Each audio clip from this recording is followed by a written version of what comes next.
안녕하세요 여러분. 다음과 모음의 철학자가 들려주는 철학 이야기, 하이데거가 들려주는 존재 이야기 두 번째 시간입니다. 우리 1장에서 얘기했었던 거 기억하세요? 한번 복습해 봅시다. 자, 꽃이나 나무, 돌, 이것들이 공통점이 무엇일까요? 눈에 보이는 거, 그러니까 있다고 말할 수 있으니까 물론 존재하는 것이라는 공통점이 있겠죠. 하지만 이것들은 내가 왜 존재한다 라는 생각을 안 하기 때문에 그렇게 존재라고는 할 수 있겠지만 자신의 존재를 자각하는 단계에 이르지는 못합니다. 앞으로 나는 어떻게 살아야 할까? 이런 물음을 갖지 않는다는 거잖아요. 반면 이 물음을 생각하는 건 바로 우리 인간밖에 없습니다. 인간은 다른 것에 의존하지 않고 주체적으로 살아가는 존재죠. 즉, 끊임없이 어떻게 살아야겠다 이렇게 고민을 하고 자기가 어떻게 존재할 것인지 스스로 결정하는 존재라는 겁니다. 자, 그러니까 즉 1번이 이 세계라고 할 수가 있겠고요. 2번이 즉 인간이라고 할 수가 있겠습니다. 왜냐? 의존하지 않고 주체적으로 살아가는 그 존재에 대해 계속 물음을 제기하는 그런 것은 인간밖에 없기 때문에. 하이데거는 이러한 인간을 현 존재라고 했고요. 이러한 삶의 태도를 뭐라고 했습니까? 실존이라고 했죠. 그래요. 이제 우리 책으로 넘어가겠습니다. 2장 연극 연습입니다. 자, 2장 내용 먼저 살펴볼까요? 아이들이 동네 문화센터에서 무료로 관람할 수 있는 벌거벗은 임금님 공연을 봤습니다. 자, 이 그림 기억하시죠? 수없이 봤을 그런 동화책 내용일 텐데요. 여러분들이 아시다시피 임금님은 사기꾼 재봉사의 말을 믿고요. 실제로 투명한 옷이 있다고 생각을 했어요. 그래서 지금 자기가 입고 있다고 생각을 하죠. 투명한 옷을 입었다고 생각을 한 그런 내용이잖아요. 그렇다면 임금님은 자기가 옷을 입었다고 생각을 했으니까 임금의 입장에서는 옷을 입은 거나 마찬가지겠죠. 남들이 비록 벌거벗었다고 생각을 할지라도. 작가가 꾸민 수아는 여기서 진지한 생각을 하게 됩니다. 자, 이렇게 눈에 보이는 게 다가 아니야 라고 생각을 한 거죠.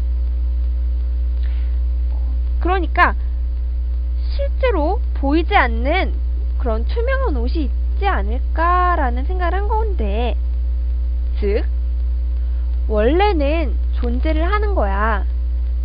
근데 눈에 보이지 않기 때문에 우리가 존재한다고 미처 생각하지 못한 거야 라고 말이죠.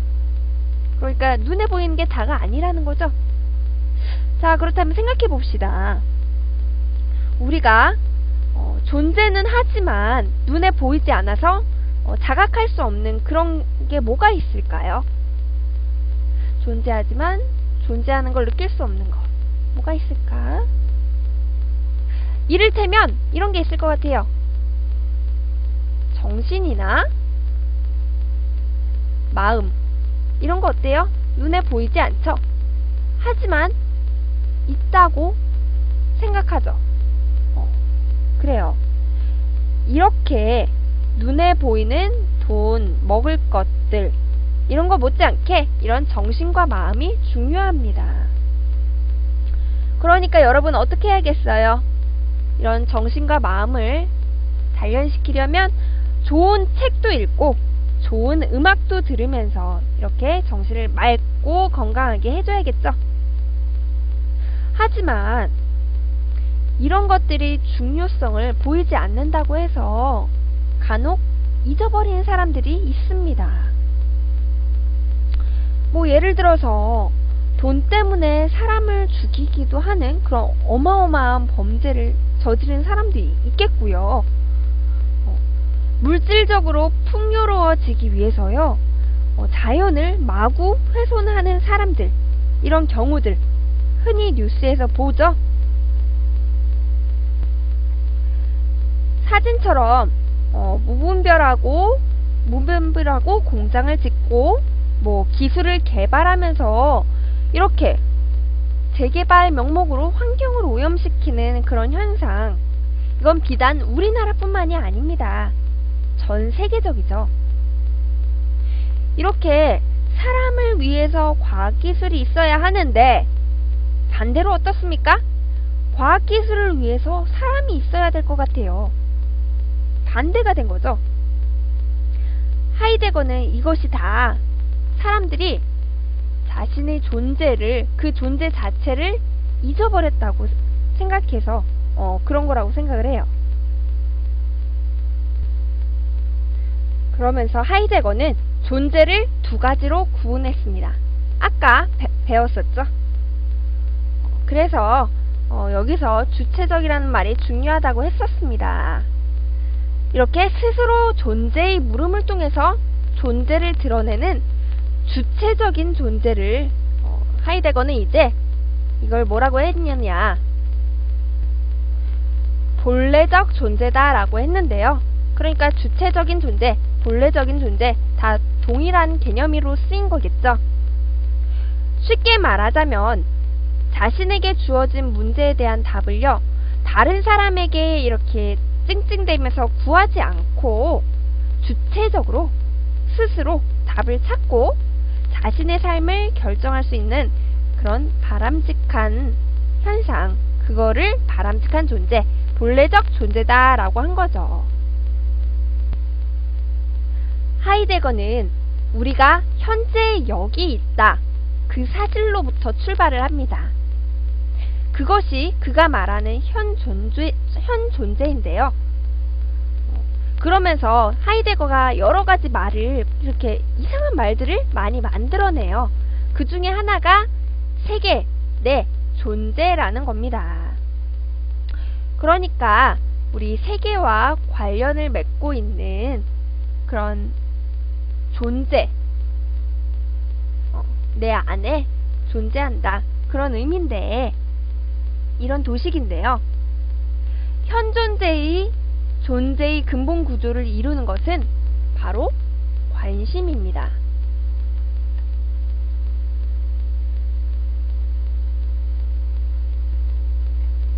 이런 관심은요, 물질적인 것 혹은 타인의 교섭, 이런 것에 국한되는데요.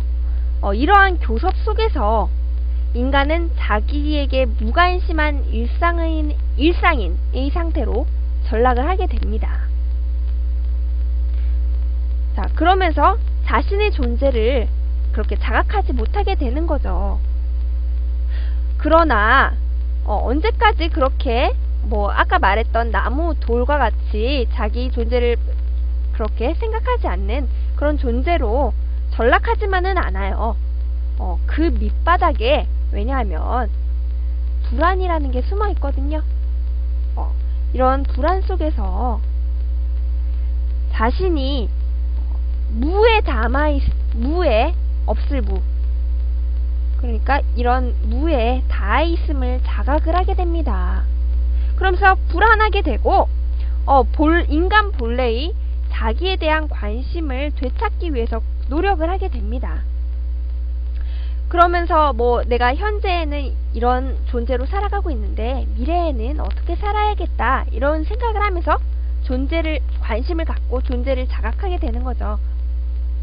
자, 그렇게 되면 세계 속에 내던져지면서도 자신의 존재를 자각하고요, 그렇게 미래로 나아가게 되는 겁니다. 여기서 시간의 초월성이 이루어지는 거고요. 왜냐하면 현재에서 미래로 나아가는 거니까 그렇게 시간도 관련을 가질 수 있겠다고 할 수가 있겠습니다. 자, 우리 지금까지 배웠던 세계 내 존재를 쉽게 예로 한번 들어볼까요? 우리는 세계와 관련을 맺고 살아가지만 세계를 도구로 보기도 합니다. 그쵸? 자연을 훼손함으로써 그렇게 물질적인 이득을 얻고 편안한 생활을 하잖아요. 하지만 인간은 무관심한 일상인의 상태로 전락을 하죠. 그러니까 즉 별 생각 없이 타결을 한다는 거예요. 그러나 환경오염이 되고 이렇게 지구가 망가지면서 다시 인간에게 피해를 주게 되죠. 지구온난화가 이루어진다거나 황사가 일어난다거나 이런 것도 다 되돌려받는 거예요. 그러면서 인간이 이렇게 무를 자각하고요. 무에 닿아 있음을 자각하고 이렇게 자기 존재를 자각함으로써 불안함을 관심으로 끌어올립니다. 그럼으로써 환경을 다시 재건할 수가 있게 되는 거예요. 이게 바로 하이데거의 세계 내 존재입니다. 그러니까 여기에서의 핵심은 뭐겠어요? 이렇게 눈에 보이는 물질적인 존재에만 관심을 두지 말고요. 눈에 보이지 않는 존재들, 그러니까 정신, 마음, 이런 것들에 귀 기울여 보자. 이게 핵심이라고 할 수가 있겠습니다. 2장 수고하셨습니다.